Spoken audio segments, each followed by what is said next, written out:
A few of our subscribers have contacted me and said, John, you haven't cooked in a long time. When are you going to cook something again? And of course, I'm always up for that. So what we're going to do is cook some Japanese food this weekend. We're going to start out with what's called yakibuta pork roast. And first I have to marinate it. Well, you can marinate it 3-4 hours. I'm going to marinate it overnight. Now what I have to do is I have to take a bunch of ginger, 4 or 5 thick slices. What we're going to do is cut this pork roast in half. It'd be about a 2-pound roast. And we're going to put all this ginger that I've peeled and sliced fairly thick. You can cut it any thickness you want, but they recommend thick, so who am I to argue, And then a clove of garlic. I took an entire clove. It's not very large, but that's okay. It's only a 2-pound roast. We're putting it all in this measuring cup, by the way. Then we have to add a half a cup of sugar on top of there, like so. Then we have to put a half a cup of soy sauce and a 1/4 cup of sake. Sake! So let me go ahead and add a half a cup of soy sauce and a 1/4 cup of sake to that. Now we give it a good stir, mix it all up, all of it. Give it really good, then just let it sit for a few seconds. Now we're going to go ahead and cut this roast in half. This is a 3.93 pound roast, so I'm just going to whack it in half. We'll go with that. And then I'm going to tie the end that we're going to keep. I'm going to tie it up with this cotton string. I'm going to put the string ties hopefully about 1 inch apart. And then we'll be ready for the next step when I get that done. Well, there it is. Wifey has decided that she wants the other half of this pork to do some marinating of her own. She's got some a bourbon kind of flavored marinade. She likes to cook some meat in from time to time, or marinate it, soak it in. So what we're going to do now is I'm going to take this liquid concoction. I'm going to put it in this plastic bag, and then I'm going to take that and put it in the plastic bag also, and kind of mix it all around. Put it in the fridge and let it set until tomorrow. And there she is, looking real good. Time to put her in the fridge. Along with our yakibuta, tomorrow we're going to have some miso soup. I haven't had miso soup since I left Japan, I don't think. I haven't had any real good miso soup since I left Japan, let's put it to you that way. And the ingredients, I'm going to make it from scratch. Now they do have instant, you got a little instant here, and it requires a certain broth. It's called dashi, and they have instant dashi here. Here's some more dashi, instant packs, little packs. You just sort of like the bouillon, Japanese answer to bouillon cubes, okay, or powdered beef bouillon, And then of course we have another one, another instant, and then I have an instant miso soup mix here. It's really great stuff, it really is. And it requires, I'm going to make it from scratch, it requires dried kelp. Or I think the dried kelp is called kombu. You have to have bonito flakes, which is tuna flakes, and you have to have kombu, which is dried kelp. So I'm going to be making my own. Incidentally, all of this stuff here was supplied by our good subscriber, Scott Johnston. Prior to going to the Dayton, Ohio Hamvention, he contacted me and he said, look, I have this like giant Asian store here where I live in Virginia. If there's anything you need that you can't get at your Asian store, he said, let me know. And I'll just bring it there, and then I'll make sure that you get it. And I said, well, that sounds great, So I gave him a list of a couple of items. Well, I told him I was going to make miso soup. Well, he's a pretty sharp guy. He knows what miso soup is, so he decided to bring all this stuff. Plus, he brought me a couple of bottles of something that I cannot get here. I can't get most of this stuff here. He brought me a couple of bottles of rice syrup. Now, what is rice syrup? Well, it's just sweet syrup made out of rice. You use it for cooking. He brought me a couple of bottles of that, too. So he's a good feller. He took care of me on that. And tomorrow we will make our miso soup. You might be interested in seeing that done. I remember in Japan there were several different kinds of miso. It's sort of like any kind of soup in America. I guess everybody makes it a little bit different, even though it all sort of falls in the same category. Miso soup in Japan, I had some with and without little tiny clams at the bottom. They're little tiny freshwater clams, about as big around as my thumbnail, most of them. And they just sat down there at the bottom, and the shells would be open like this, you know. And they added flavor to it. It was very, very good. I really enjoyed it. I can't wait to make my own. Hopefully it'll turn out good. But I do need some miso paste. So I'm going to have to go to our Asian store because I think they do have the miso paste.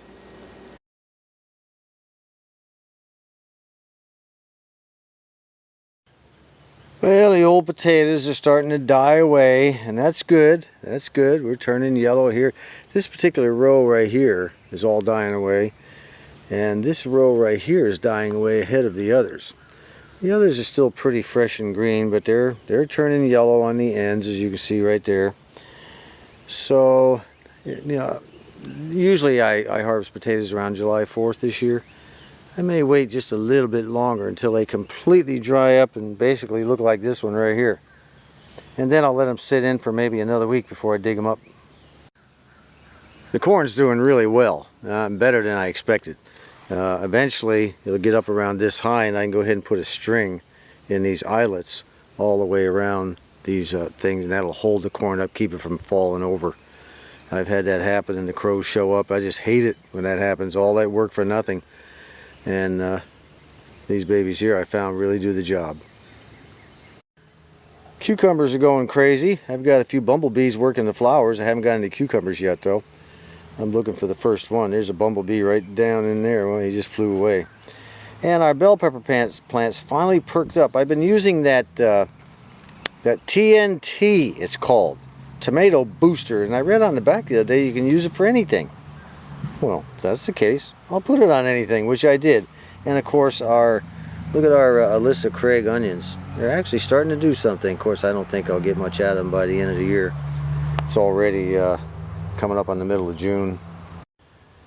Tomatoes totally suck. You remember last year, man, I had tomatoes that were 7 feet high. This year, we have a fungus or disease on it. I've been fighting it all the way. It all looks like this right here. I'm getting this, I keep breaking them off and it doesn't do any good. They just keep, each one goes bad. But this is our San Marzano tomatoes. I was kind of hoping to get at least a couple out of there. We'll see. We've got a few, but I don't know if they're going to make it all the way to the end. And this corn's doing pretty good also.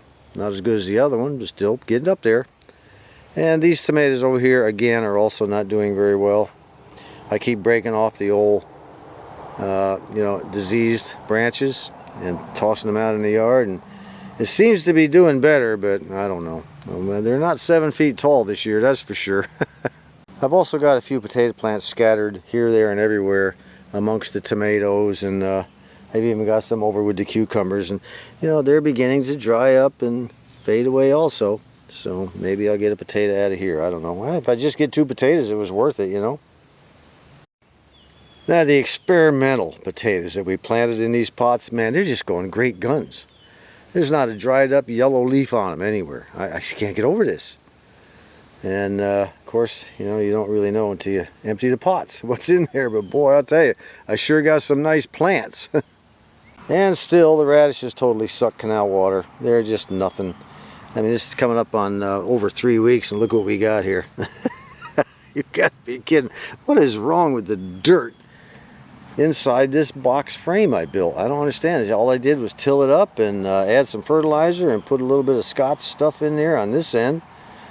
Fortunately, our okra seems to be doing something. I don't know exactly what, but it may wind up doing nothing. And then here's our other experiment potato pot where I did the same thing as the other experiment, only I planted this one in regular dirt, which would be the same as this dirt, which is doing nothing. So I guess I ought to be consider myself lucky for at least getting that much, but again, we won't know anything till we empty the pots. Here's that little tomato plant I grew in Wifey's flower garden, which she was very happy that I do that. It's putting out a couple. There's no disease on this one at all, none. So there must be something wrong with the soil in the others. And it's got a bunch of little old tomatoes coming up on it right down in there. We'll see what happens. Well, all of our rapeseed has just about had it for the year. I just let them grow just to see what would happen. We've got a little bunch of little seed pods all over this thing. I'm not really certain what I'm supposed to do at this stage. I guess just let them dry up and then maybe try to get a few seeds out of the pods. I don't know. And then of course this is our, what I say this stuff was, our chives with flowers. This is our chives. They're doing pretty good. I need to put a little water on them today. And this is our Napa cabbage. It went that far and just kind of basically stopped. Now I cut the top out of it because it was going to seed. I'm not sure I did the right thing. I don't know. We'll see what happens. We'll put a lot more water on it, see what happens. Right now I'm going to go ahead and give a little fertilizer to the cucumbers and the corn, and I'm not even going to bother with the radishes, but what I'm doing is I'm mixing a cap full of this Alaska fish fertilizer. Boy, that stuff stinks to high heaven. Old Spec Op 56 mentioned it in his video. He said it's not the best smelling stuff in the world. I got news for him. That's an understatement. And then I'm mixing a ½ ounce of this TNT tomato booster. Mixing it in here and then just pouring it right on the roots of the various plants that I want to pour it on. You know, it'll get the cucumbers, it'll get it the tomatoes and the corn. And let me see what else. Oh yeah, the old bell peppers. Well, it's the next day. In about an hour, our daughter will be here, and she's going to help me make, well, I guess I'm going to show her how to make the miso soup. And we'll go ahead, just before she gets here, I'll put our Yaki Buddha pork roast on the pan, and you know, I'll show you how that's all done. We'll get it in the oven. It's going to have to bake at 350 for about an hour and a half, okay? And then we'll start the miso soup. And this is what they call, just a little kind of a, give you an idea of what we're going to be doing. This is dried kelp, also called kombu, K-O-M-B-U. I'm going to cut me a square of that, about like that. And then I'm going to take these dried tuna flakes. They're shaved tuna, and it's called Bonito.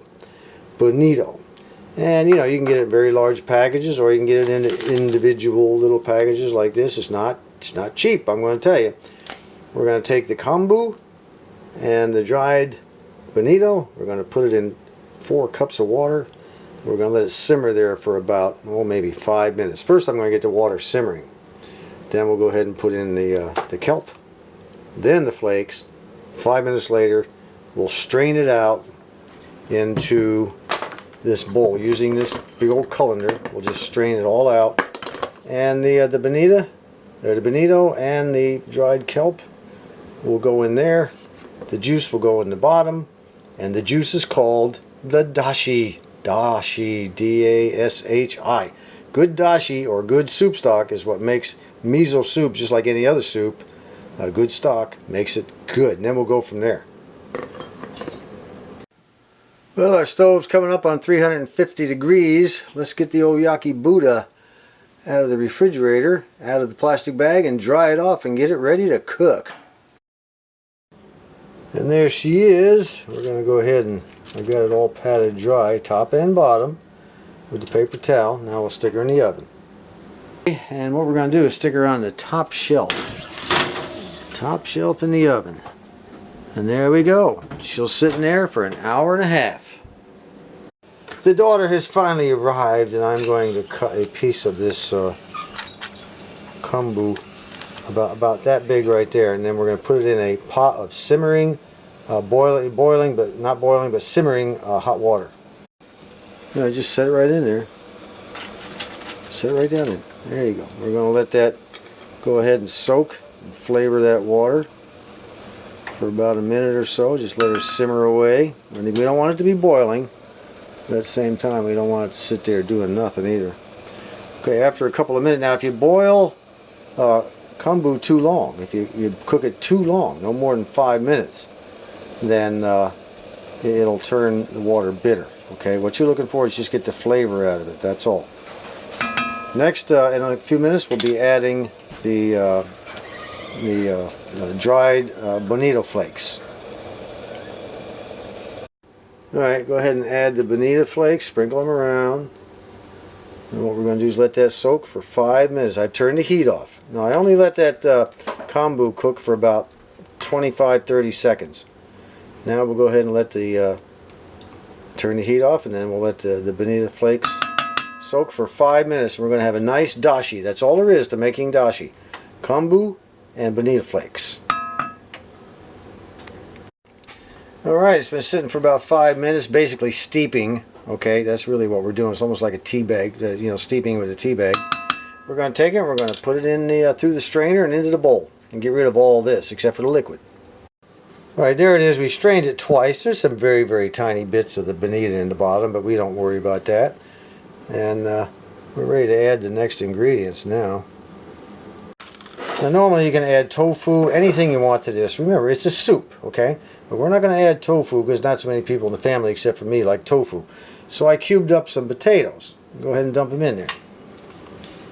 There. Now you cook them in advance, okay? Cook your potatoes in advance because you don't want to boil any of this stuff. Alright, that takes care of that. Now we've got some stuff called wakame. It's a different kind of seaweed. It's pronounced wakame. W-A-K-A-M-E. And it takes about a teaspoon of stuff. This stuff really swells up real big. So I'll take my scissors here and cut it up into the soup. The last thing I have to add is some miso paste. Now miso paste is made from soybean. And it's also got some bonito mixed in it and probably some other stuff and everything. It's called miso paste. See it right there. It's not cheap. It says it contains dashi stock. Well, we're making dashi. So what we want to do is the way we do this, we don't just throw it in there and then mix it around. You want to throw it in this strainer and then put the strainer down in the water, the liquid, and then stir it around and it'll mix that way and become into the liquid. So I'm going to just kind of whip out a bunch of this. You got to be careful now. You want to make this according to your taste. This is pretty strong stuff. Alright, here's what I'm doing. I just stuck this down in the miso paste, got a glob of it on the end, and now I'm just kind of mixing it around. Make sure the strainer is down in the dashi stock, or just the soup stock is really what it is.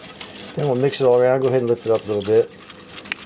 Okay, now you can see the bonito flakes in there. See it? It also has that. Go ahead and lift it all the way up. Now what we're going to do is reheat this, and once it gets hot, that's good, Shannon. And then once it gets hot, we'll go ahead and almost be ready to serve here. But this is turning out really good. Now what you do at this stage, you just kind of taste it. And you keep adding the, let me get a spoon here. Keep adding the old miso paste until you get the flavor you like. Let me see if this is good. Not bad at all. Let's heat it up a little bit more and then we'll put the last ingredient in and get ready to serve here. Well, there she is. She's looking really good. I remember in Japan, they used to serve this stuff kind of lukewarm. It would come out in a bowl along with your rice and your sashimi, which is raw tuna, and which wasn't too bad. And they would serve it like, sort of lukewarm. I never did like it lukewarm. I like my soup hot, and that includes miso soup. So we'll cook it down a little bit more and let it simmer a little bit. And get rid of that seaweed off of there.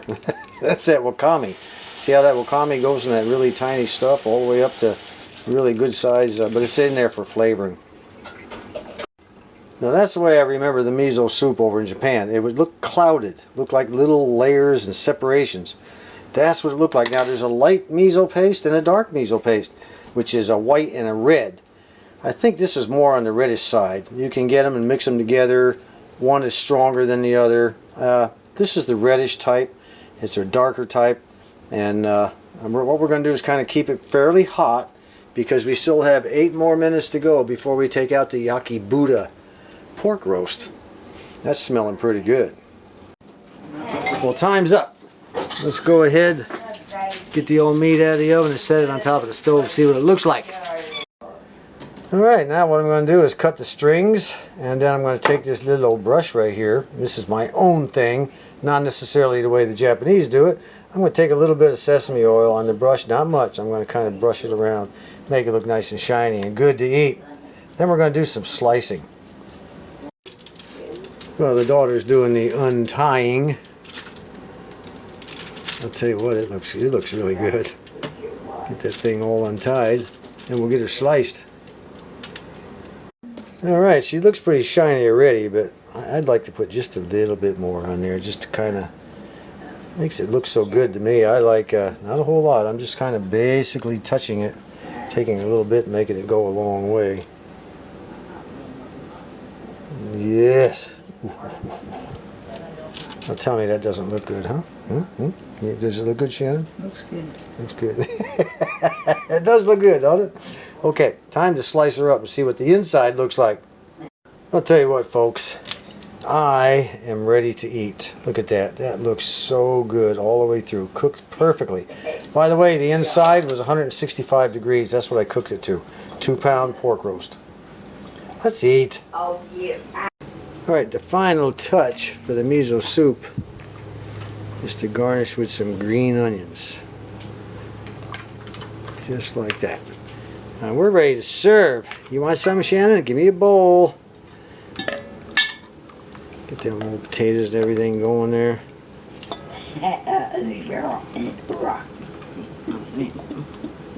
You are. That's good. Huh? You don't want any more? You're just going to taste it first, huh? Yeah. Oh, all these gutless women in my house. Oh, my goodness sakes. I'm going to give it the old trolley. Things that you not. Versus anything. Well, what do you think? Are you going to die from it? Okay, what in particular made this just so fantastic? It's really good, ain't it? Yeah. It's really good. Here, put some salt. Yep. There's got to be something. Well, you got to more put a little salt and pepper on it to taste, you know, just standard old soup. Grandma, you're missing out on something good. I'm going to sit down and eat mine. One last thing on this miso soup. You can put meat in it. You know, this pork we cooked. You can add some rice to the soup if you want. You can, you know, cut the pork up in little pieces and add it to the miso soup. You can put as much miso paste in as you want. You have to kind of work at it. If someday you ever decide to make this stuff, I happen to like it a lot. Boy, this tastes really good to me. Man, a little salt and pepper in the American style, and we're good to go. I'll tell you what, that pork is not going to last very long, and the rest of that soup's not going to last very long. Until next time, this is John. At least my daughter's eating it over here. You know, Spec Ops 56, YouTuber, he has this friend of his where they do beer tasting. His name is John, and Spec Ops, his name is Terry. He always says, "This is Spec Ops 56, and my companion, my good beer tasting companion, Jonto." Well, what I've got is Shannon-to. Until next time, this is John.